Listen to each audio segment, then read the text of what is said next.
Dans les prochaines minutes, cette analyse montrera pourquoi la guerre autour de l'Iran n'est pas seulement un pari militaire, mais un piège économique, politique et stratégique mondial qui pourrait entraîner les États-Unis, Israël, l'Europe et tout le système énergétique dans une crise beaucoup plus profonde. La position d'Israël est extrêmement délicate en ce moment. En pratique, il ne lui reste presque plus de défense aérienne et antimissiles. 8 missiles sur 10, ainsi que la plupart des soi-disant drones, passent sans opposition. Cela signifie qu'Israël se trouve dans une très mauvaise posture. Du côté américain, la situation est aussi bien pire qu'elle ne peut le sembler. Les radars très coûteux qui avaient été installés dans toute la région ont été détruits, ce qui signifie qu'il est maintenant extrêmement difficile de détecter bon nombre des missiles tirés avant qu'ils ne soient presque sur leur cible. Le problème logistique est tout aussi grave. Les États-Unis se trouvent à environ 700 milles de distance, donc reconstituer les stocks n'est pas une affaire simple. Les systèmes et les munitions de remplacement doivent venir des États-Unis, sur des milliers de milles. Ils doivent être chargés dans des avions, chargés sur des navires, puis acheminés vers le théâtre d'opération. Tout cela prend du temps. Voilà ce que cette pause signifie réellement. Elle ne porte pas fondamentalement sur des pourparlers de paix. Elle vise à reconstituer les stocks avant de tenter ce qu'ils espèrent être une offensive capable de gagner la guerre. Dans la gestion de crise à la Trump, même une pause est rebaptisée stratégie avant que quelqu'un admette qu'il s'agit en réalité d'un arrêt de ravitaillement. Mais je ne pense pas du tout que cela va se passer ainsi. L'Iran se prépare à ce type de confrontation depuis plus de 20 ans. Les États-Unis, eux, ne l'ont pas fait. La base manufacturière américaine s'est considérablement réduite. Les États-Unis n'ont plus la capacité qu'ils avaient il y a 40 ou 50 ans pour augmenter rapidement leur production. Sur le plan militaire, ils ne sont pas du tout dans la même position que la Russie et la Chine aujourd'hui. L'erreur de calcul a été énorme. Washington a supposé des choses qui étaient fausses. Il a supposé qu'il pouvait intimider l'Iran. Il a supposé que l'Iran pouvait être isolé. Il a aussi complètement sous-estimé l'ampleur de la catastrophe économique qui est en train d'être créée à l'échelle mondiale. Apparemment, le plan consistait à confondre confiance et préparation, puis à espérer que la carte coopérerait poliment. L'impact se fait déjà sentir en Inde, où les citoyens font la file pour remplir leurs réservoirs d'essence. Le même type de pression est visible au Japon. Cela se produit aussi en Europe. La Russie, bien sûr, gagne maintenant plus de 250 millions de dollars par jour de plus qu'auparavant. Mais la Russie et la Chine veulent toutes deux que cela prenne fin, parce qu'elles voient les chaînes d'approvisionnement être détruites. Si les États-Unis poursuivent la prochaine offensive, soi-disant capable de gagner la guerre, cela pourrait achever toute l'infrastructure pétrolière du Golfe Persique. L'Iran a clairement établi sa position. Si ces infrastructures pétrolières et son diesel sont attaquées, il anéantira tout dans le Golfe. Cela doit s'arrêter. Le président Trump doit reconnaître que les conseils qu'il a reçus étaient mauvais, et il devrait congédier les gens autour de lui à la Maison-Blanche qui l'ont mené jusque-là. Quand chaque conseiller vend le même miracle, la facture arrive généralement sous forme de missiles, de prix du pétrole et de panique. Il y a peu être déjà une certaine prise de conscience de l'ampleur de l'échec, ce qui pourrait expliquer la tentative de faire porter la responsabilité à Israël ou à Pete Hegseth. Mais l'un des changements les plus importants dans cette guerre est la façon dont l'Iran a pivoté vers le renseignement spatial. L'Iran lui-même ne dispose peu, pas du réseau de satellites nécessaire pour cela, mais les Chinois et les Russes lui fournissent ce renseignement spatial. Résultat, tout ce qui bouge dans un rayon de 1000 milles autour de l'Iran est immédiatement identifié et repéré, et cette information est transmise presque simultanément au système de frappe iranien au sol. La Russie et la Chine n'ont aucun intérêt à voir l'Iran détruit par les États-Unis. Elles n'ont aucun intérêt à voir la société iranienne se désintégrer. Personne dans la région ne veut que l'Iran devienne un État en ruine dans lequel les Israéliens et les Américains pourraient se précipiter, prendre le contrôle des champs pétroliers et diviser le pays en morceaux plus petits, tout en poussant des millions de réfugiés vers la Syrie, la Turquie, l'Arabie et finalement l'Europe. Rien de tout cela n'est souhaitable. L'erreur a été de croire à la promesse israélienne d'une guerre courte et décisive. Trump a beaucoup trop écouté les Israéliens, et maintenant Israël en paie le prix ultime. Une guerre courte et décisive est toujours plus facile à promettre avant que l'autre camp commence à riposter avec son propre calendrier. La situation interne en Israël est également profondément préoccupante. Le chef d'état-major israélien, Zamir, a averti que l'armée israélienne pourrait s'effondrer sur elle-même en raison d'un manque de soldats, de la fatigue accumulée et de la pression causée par plusieurs guerres. Ce n'est pas simplement une question de pertes humaines, c'est l'épuisement d'un pays en guerre, non pas depuis un mois, mais depuis 2 ou 3 ans. Les véritables chiffres des pertes ne sont presque certainement pas divulgués, ni pour les Américains, ni pour les Israéliens. Personne à Washington, à Tel Aviv ou à Jérusalem n'a intérêt à dire la vérité au public en ce moment. Ce n'est pas nouveau. Les pertes ont toujours été révélées au compte-gouttes dans les guerres américaines, mais à ce stade, il est probable que les pertes soient bien plus élevées que ce qui est admis. Israël a fortement dépendu de la puissance aérienne pour sa force militaire. Il a toujours eu une petite armée, une petite force régulière, renforcée par des centaines de milliers de réservistes. Cette structure ne peut pas fonctionner indéfiniment. Israël s'essouffle. Sa population est épuisée. Il a subi des pertes importantes. Le pari israélien semble avoir été que les États-Unis deviendraient son infanterie, son artillerie et sa puissance aérienne. Cela n'a pas bien fonctionné. Oui. Et de la même manière, Trump et Netanyahou font maintenant face à une situation unique. Aux États-Unis, il existe une opposition massive, avec des républicains eux-mêmes qui remettent Trump en question. En Israël, l'opposition remet Netanyahou en question. Même l'endroit où il se trouve est devenu incertain, certains rapports suggérant que son vol aurait été repéré à Berlin et qu'il pourrait s'y trouver depuis 2 semaines. La situation paraît extrêmement louche. La situation politique américaine doit être comprise avec prudence. Lors du discours de Trump sur l'état de l'Union, quand il a parlé d'empêcher l'Iran d'avoir une arme nucléaire et de prendre toutes mesures nécessaires, il a reçu une ovation debout de presque tout le monde au Congrès, démocrates comme républicains. C'est parce que le Congrès a effectivement été acheté par le lobby israélien et que les milliardaires qui soutiennent ce lobby ont acheté de l'influence sur ces candidats. Pour cette raison, le Congrès ne mérite presque aucune sympathie. Il est aussi responsable de ce désastre que le président. Mais si le président veut sortir de ce bourbier, il ne peut pas continuer à faire ce qui a déjà échoué.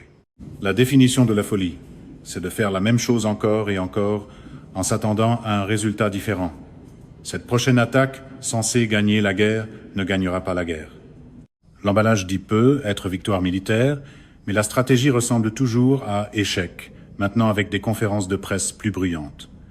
Ce que Trump devrait faire maintenant, c'est congédier les gens autour de lui, se présenter devant le public et admettre qu'il avait tort, que c'était une erreur, et que les États-Unis se retirent. S'il acceptait de le faire, de nombreux dirigeants mondiaux pourraient aider à négocier la fin de cette tragédie.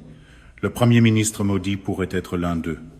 D'autres pourraient aussi intervenir, des gens en qui toutes les parties pourraient avoir confiance. C'est cela dont on a désespérément besoin. Ce dont on n'a pas besoin, c'est d'une prolongation de cette guerre. Il a aussi été question d'une tentative de médiation du Pakistan. Cette affirmation est très douteuse. À ce stade, Trump ne refuserait probablement personne qui offrirait son aide. Mais savoir si cette médiation veut vraiment dire quelque chose est une autre affaire. Quand Washington affirme tenir des discussions, cela ne signifie pas nécessairement qu'une véritable diplomatie est en cours. Dans le passé, la CIA et le Mossad ont repéré des personnes à l'intérieur de gouvernements, souvent sous le niveau de la haute direction, et ont commencé à leur parler dans l'espoir qu'elles puissent être cooptées ou corrompues, puis utilisées pour atteindre les objectifs de Washington. Cette approche ne fonctionnera pas avec l'Iran. Le Mossad était déjà à l'intérieur de l'Iran et avait acheté des gens. Quand Trump dit qu'il parle à quelqu'un en Iran, la question essentielle est « à qui parle-t-il exactement ?» Personne ne le sait vraiment. Les agences de renseignement parlent peu, être à des généraux, à des colonels ou à quelqu'un quelque part, en espérant que cela devienne une percée. Mais cela ressemble à du non-sens. Très peu de choses venant de Washington en ce moment peuvent être crues. Tout le monde est désespéré, même si la posture publique affiche de la confiance. En coulisses, le président est très désespéré. Il reconnaît qu'on lui a menti et qu'il a pris de mauvaises décisions. La seule issue consiste à l'admettre, à se désengager et à demander l'aide d'autres acteurs. C'est la seule voie. Mais admettre une erreur n'est pas exactement la chorégraphie préférée du spectacle trumpien. À la place, le plan actuel semble être la même folie qu'avant. Redoubler d'efforts dans ce qui a échoué et espérer que cela fonctionne cette fois. Cela ne se produira pas. Peu importe combien de petites îles il tente de saisir dans le golfe Persique. Si des troupes sont placées sur une île d'environ 14 ou 15 km², quelques missiles balistiques à portée intermédiaire, des missiles balistiques tactiques et des drones pourraient tuer tout le monde sur cette île. Nous ne sommes pas en 1944. Nous ne sommes pas en 1984. Nous sommes en 2026. La guerre a changé. On est en 1984 seulement, dans le sens où la guerre, c'est la paix. Le problème plus profond, c'est que si l'armement est épuisé et que la direction n'a aucune orientation claire, redoubler d'efforts devient presque impossible. La réponse, c'est que la pause existe précisément parce qu'il faut reconstituer les stocks. Cette fausse pause n'a rien à voir avec la paix. Elle vise à faire venir tout ce qu'il reste sur les étagères aux États-Unis et à l'acheminer vers le théâtre d'opération. C'est ce qui se passe pour la marine et l'armée de l'air. Historiquement, chaque fois que les campagnes aériennes échouent, l'étape suivante consiste souvent à pousser pour utiliser des forces terrestres. C'est ce qui s'est produit au Vietnam avec Rolling Thunder. C'est aussi ce qui s'est produit pendant la campagne aérienne du Kosovo, qui a duré 78 jours. Après 60 jours de campagne, il était évident que l'opération ne fonctionnait pas, et d'énormes efforts ont été déployés pour pousser le président Clinton à engager des forces terrestres. Il a finalement refusé, et les Russes ont plutôt été soudoyés pour lâcher Milosevic et la Serbie, ce qui a mis fin à la campagne. L'idée d'entrer dans un combat avec le plan d'utiliser uniquement la puissance aérienne parce qu'on veut éviter des pertes est une idée stupide. Elle condamne toute l'opération à l'échec. Les États-Unis ont une longue histoire de tentatives de changement de régime, comprenant des dizaines d'efforts et de réussites, mais cette fois, cela pourrait échouer. Au début de la campagne, les États-Unis semblent avoir dépensé entre 12 et 16 milliards de dollars dans l'une des campagnes aériennes les plus intenses de l'histoire américaine. Seulement au cours des 3 ou 4 premiers jours du combat contre l'Iran, il est donc juste de dire que les États-Unis sont dans de sérieux ennuis. Il y a des accusations qui fusent de part et d'autre, mais il ne fait aucun doute que le président Trump doit assumer sa responsabilité. Il a d'abord et avant tout écouté les Israéliens et il n'a pas accordé suffisamment d'attention aux gens aux États-Unis qui l'avaient averti de ne pas faire ce qu'il a fait. Certaines personnes ne voulaient pas cette guerre et l'ont déconseillée, même si cela n'a pas été largement reflété dans les reportages américains. Trump avait déjà été averti de ne pas faire beaucoup de choses, y compris de faire traîner la guerre en Ukraine. En 2020, l'argument avait été avancé selon lequel l'Iran pouvait être un partenaire stratégique potentiel et ne devait pas être traité comme un ennemi. Tout cela est tombé dans l'oreille d'un sourd. Trump s'est entouré de milliardaires de New York très loyaux envers l'agenda israélien. Il a aussi reçu beaucoup d'argent de ces gens pour être élu président des États-Unis. Une fois élu, il savait qu'à un moment donné, il devrait tenir les promesses qu'il avait faites. Voilà le danger des dettes de campagne déguisées plus tard en doctrine de politique étrangère. Il ne semble pas avoir été pleinement informé de ce qui se passait réellement. L'Iran est un pays de 93 millions d'habitants, moitié moins grand que l'Inde, et il ne se rendra à personne. Il n'a aucune raison de le faire. Il peut absorber beaucoup de dommages. Il a aussi démontré une nouvelle façon de faire la guerre, une guerre du XXIe siècle, relier le renseignement spatial et la reconnaissance à de nombreuses armes de frappe à travers le pays, ce qui lui permet de concentrer une puissance de feu énorme où il le veut en quelques minutes. C'est pourquoi tout discours sur une invasion de l'Iran est absurde en ce moment. Tout discours sur la saisie d'îles dans le golfe Persique est une invitation au désastre. Personne n'a besoin de rester sur ces îles pour les défendre. L'Iran peut les attaquer depuis de nombreux endroits à l'intérieur de son propre territoire.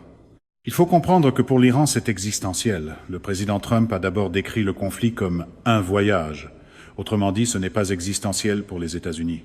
C'est un voyage dans lequel Washington a décidé de mettre à genoux un pays de 93 millions d'habitants, de détruire son mode de vie et son existence. Mais pour l'Amérique, ce serait simplement un voyage. Appelez cela un voyage est pratique quand on s'attend à ce que quelqu'un d'autre vive sous les décombres. La raison pour laquelle cela est traité comme un simple voyage pour les États-Unis, c'est que c'est un voyage pour Israël. Voilà le problème que les gens ne comprennent pas.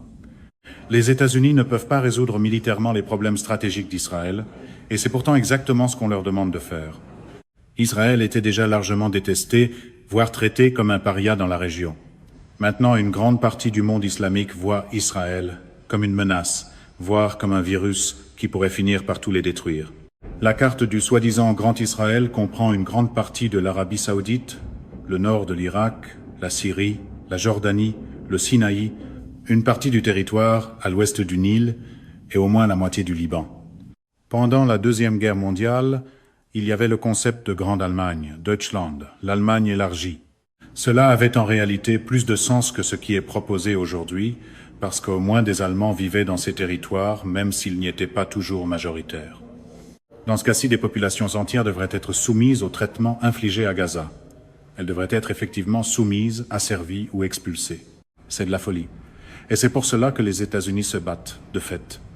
Les gens doivent le comprendre. Rien n'indique qu'un tel projet puisse réussir. L'objectif de prendre le contrôle des champs pétroliers dans la région existe depuis longtemps. Il faut remonter aux années 1990 et lire ce que Richard Pearl, Paul Wolfowitz et d'autres néoconservateurs écrivaient. Ils affirmaient que si les États-Unis pouvaient contrôler toutes les ressources pétrolières du Moyen-Orient, ils tiendraient la Chine à la gorge. La véritable intention, toutefois, n'était pas seulement de tenir la Chine à la gorge, Elle était aussi de faire d'Israël le champion incontesté et le roi du Moyen-Orient. Mais les États-Unis ne vont pas tenir la Chine à la gorge et les Américains n'ont pas besoin de le faire de toute façon. C'est absurde. La situation est revenue au même vieil objectif. Sécuriser Israël, le rendre sûr et le placer à la tête de toute la région. Tout cela va échouer. Cela n'a aucune chance de réussir. Quant à l'idée de bombarder un pays jusqu'à l'âge de pierre, on ne peut pas simplement l'écarter en disant que les États-Unis ne feraient jamais cela. La comparaison avec Dresde est importante. Les États-Unis et leurs alliés peuvent mener ce type de destruction, et les Iraniens le savent. Leur ville en montre déjà des signes. Des choses se produisent maintenant qui n'avaient pas été faites depuis la Deuxième Guerre mondiale, ou le Vietnam. On pourrait soutenir que les bombardements menés à la fois par les États-Unis et la Royal Air Force pendant la Deuxième Guerre mondiale étaient des crimes de guerre. On pourrait dire la même chose du Vietnam. Et le même schéma pourrait se répéter ici. Au bout du compte, les réseaux électriques sont détruits. Les hôpitaux cessent de fonctionner. Les Israéliens bombardent des hôpitaux en Iran et des centres d'urgence depuis le début de la guerre. Ils ont lancé plusieurs frappes la nuit dernière, probablement parce qu'ils craignaient d'être confrontés à un cessez-le-feu. Mais il y a peu de chances qu'un cessez-le-feu arrive.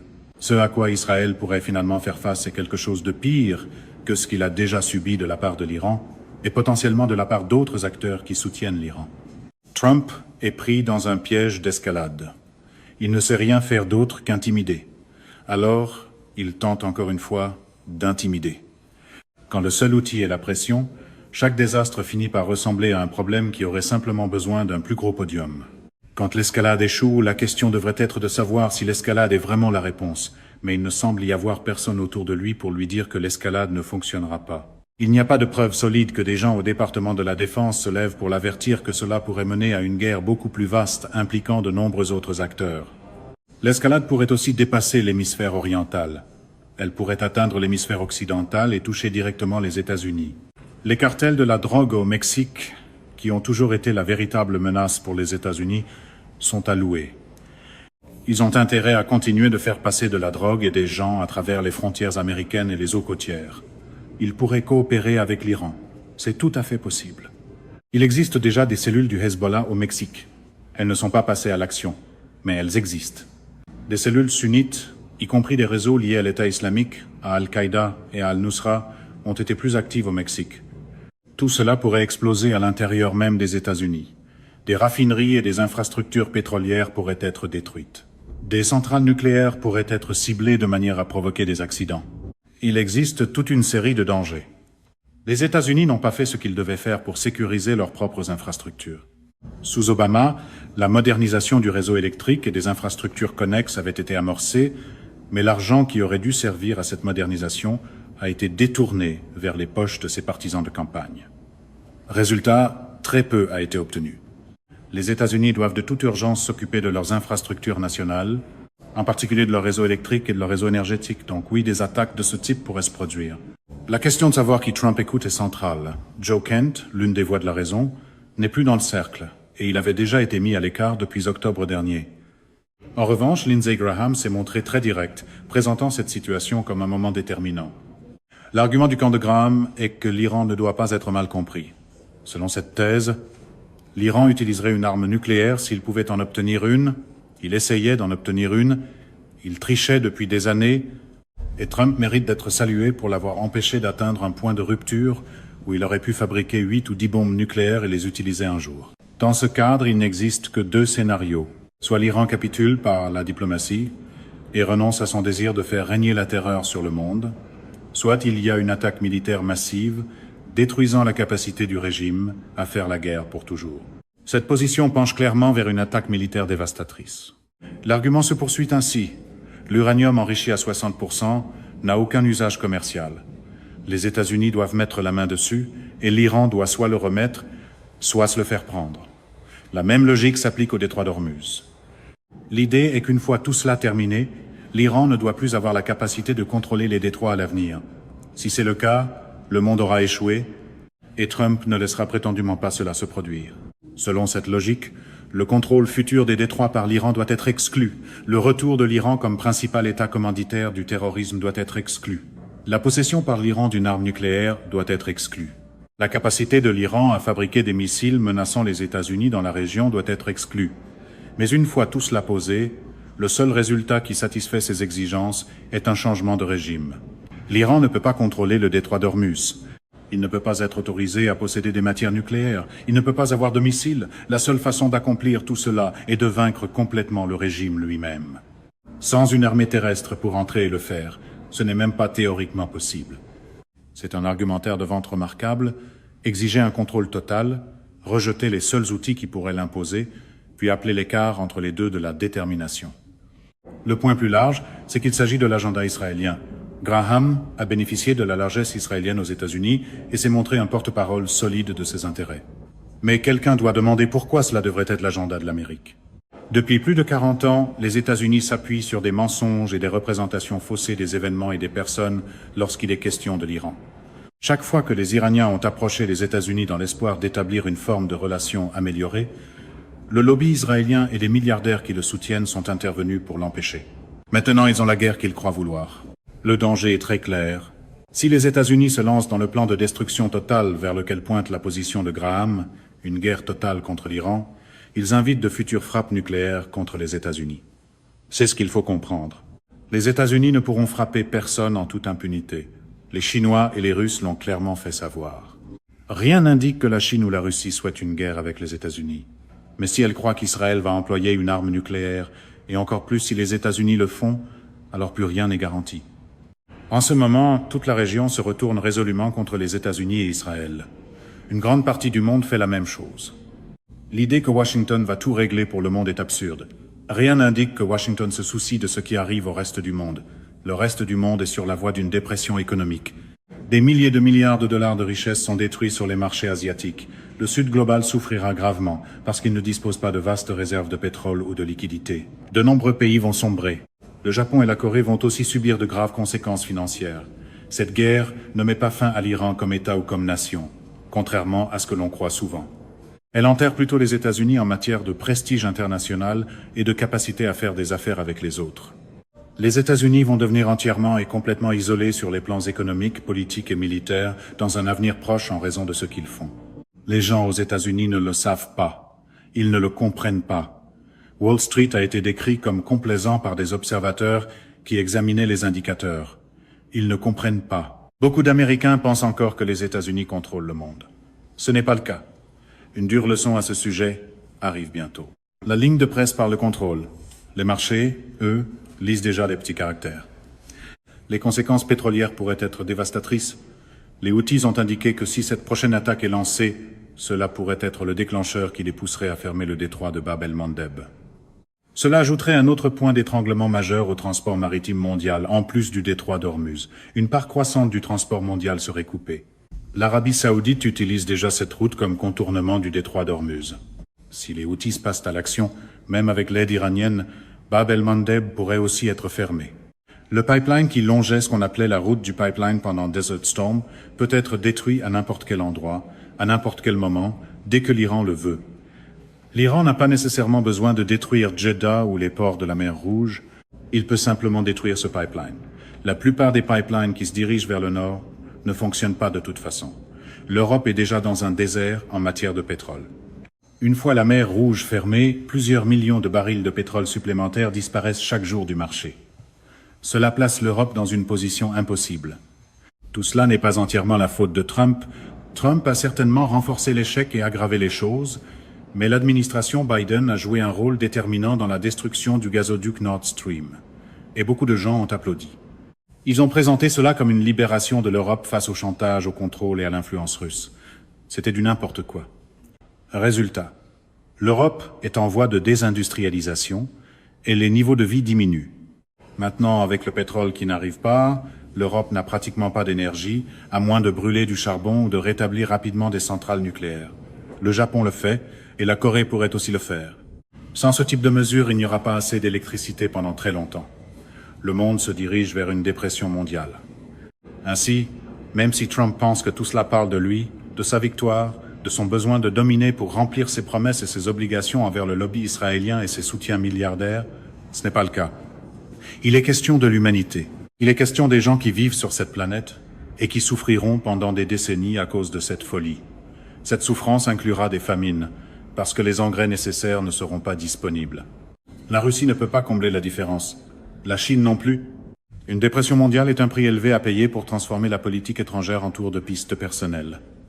Il n'y a aucune appréciation des conséquences plus vastes qui découleront de ce que le président Trump menace maintenant de faire. Personne ne va le lui dire, parce que personne autour de lui ne semble s'en soucier. La question est de savoir qui conseille le président, qui sont ces gens, d'où ils viennent et ce qu'ils savent réellement. La mentalité au sein de l'armée de l'air fait aussi partie du problème. Chaque officier de l'armée de l'air a tendance à croire, au fond de lui, qu'avec assez de bombes, de missiles, de roquettes, de munitions, d'avions et d'argent, l'armée de l'air peut gagner n'importe quelle guerre, n'importe où. C'est presque un article de foi.